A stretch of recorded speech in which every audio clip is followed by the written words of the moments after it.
안녕하세요. 보리밭 오늘도 한상훈 손사님과 함께합니다. 안녕하세요. 한상훈 손해사정사입니다. 오늘은 췌장암과 관련된 얘기를 좀 하고 싶어요. 췌장암은 침묵의 살인자라고도 하고, 일정 상품에 보면 고해감으로도 되어 있는 좀 생존율이 좀 많이 좀 떨어지는 그런 암 중에 하나인데요. 그 췌장에서 발생하는 종양 중에 캔서도 있고, 신경내분비 종양도 있고 여러 가지 종양들이 있지만, 그 중에 고형 가유두상 종양에 대해서 얘기를 해드리려고 하는데, 가유두상이 뭐냐면 가성, 그러니까 거짓된, 유두가 뭐냐면 여기 유두 이렇게 볼록 튀어나왔잖아요. 이렇게 볼록 튀어나온 거를 유두상 종양이라고 하는데, 거짓 유두상 종양이라는 거예요. 볼록 튀어나온 것처럼 보이지만 아니다. 그러니까 고형 가유두상 종양이라는 건 딱딱한데 이렇게 유두상 모양인 것 같지만 아닌 종양을 뜻하고, 췌장 말고도 다른 신체 부위에서도 발생할 수 있는 종양이에요. 근데 제가 오늘 말씀드리고 싶은 건 췌장에서 발생하는 고형 가유두상 종양이라고 하고, 조직검사에서는 대개 STP나 STN으로 나오는,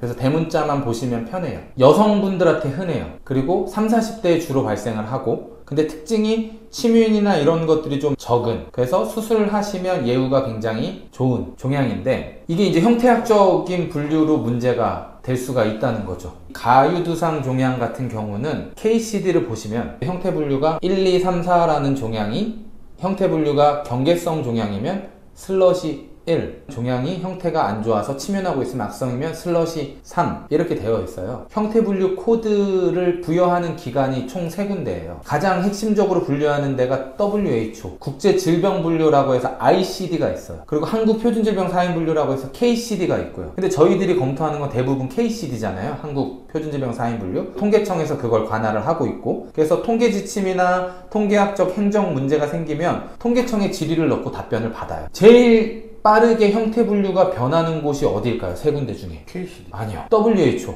거기가 세계 보건기구니까. 케이스가 많으니까. 그러니까 전 세계 걸 하잖아요. 그러니까 거기가 가장 표준된 기준인 거고, 그걸 국제질병분류, 한국표준질병사인분류에서 받아들이는 거예요. 그래서 어떤 분쟁이 제일 많냐면, 이 종양이 예전에 양성이었어요. 근데 WHO에서 계속 추적 관찰을 세계인들 보고 하다 보니까, 사망률이 높아져. 야, 이거 악성이야. 형태 분류 악성으로 바꿔. 그래서 악성 분류로 다음 개정판에 바꿔요. 그러면 그때 돼서 거의 WHO랑 ICD는 같이 가요. 근데 우리나라는 매년 이 행정지침이 바뀌나요? 5년마다. 거의 5년마다 바뀌고 빨라야 3년이거든요. 근데 최근에는 계속 5년이에요. 그러면 여기는 바뀌었는데, 여기는 악성으로 바뀌었는데 여기는 계속 뭘로 돼 있겠어요? 양성으로 돼 있을 거고, 우리나라 의사분들은 한국표준질병사인분류 코드를 주는 거지 국제질병분류나 세계보건기구 걸 주는 게 아니니까. 그러면 의사분들 입장에서는 당연히 코드를 양성으로 하시겠죠. 한국표준질병사인분류 이렇게 첫 번째 장을 딱 보면 지금 제가 설명드린 내용이 쭉 나와 있어요. 그래서 WHO 내용을 받아들여서 그 기준을 토대로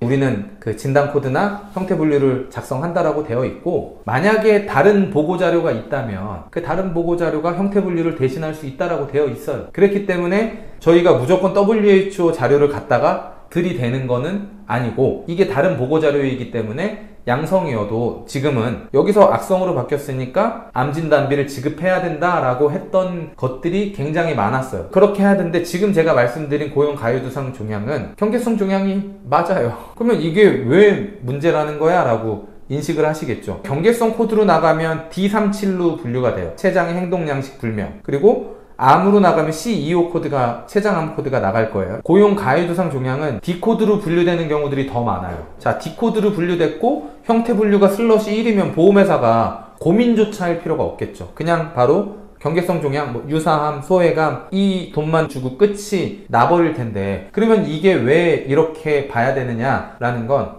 이 고형 가유두상 종양은 경계성 종양이 맞습니다. 근데 왜 제가 췌장암 진단비를 받을 수 있다라고 얘기를 하냐면, 췌장에서만, 국한에서. 그러니까 다른 신체 부위에서 고형 가유두상 종양이 나왔다라고 한다면 경계성 종양이 맞아요. 근데 췌장은 위험도가 높고, 제가 처음에 말씀드렸다시피 침묵의 살인자고, 췌장암 진단 시에는 악성도가 매우 높잖아요. 다른 부위에 발생하는 것보다 췌장에서 발생하는 고형 가유두상 종양을 악성으로 봐야 된다라고 하는 자료가 있어요. 그렇기 때문에 같은 고형 가유두상 종양이라 할지라도 췌장에서 발생하는 것들에 대한 분쟁은 하셔야 된다. 똑같은 성질을 갖고 있지만 이게 췌장에서는 굉장히 큰 악영향을 끼칠 염려가 높으니까 악성으로 봐야 된다로 인정이 되고 있는 그렇죠. 저는 그렇게 해석을 해요. 그래서 D로 나오셨다고 해서 실망하실 필요가 없고 이거는 언제 가입을 했느냐와는 상관이 없어요. 췌장에서 나왔을 때도 슬롯이 1로 나오나요? 아니죠. 슬롯이 3이라고 저는 보고 있다는 거죠. 그래서 그 분류표를 어디 걸 갖다 쓰느냐 이런 것도 굉장히 좀 중요하다고 보는 거죠. 그래서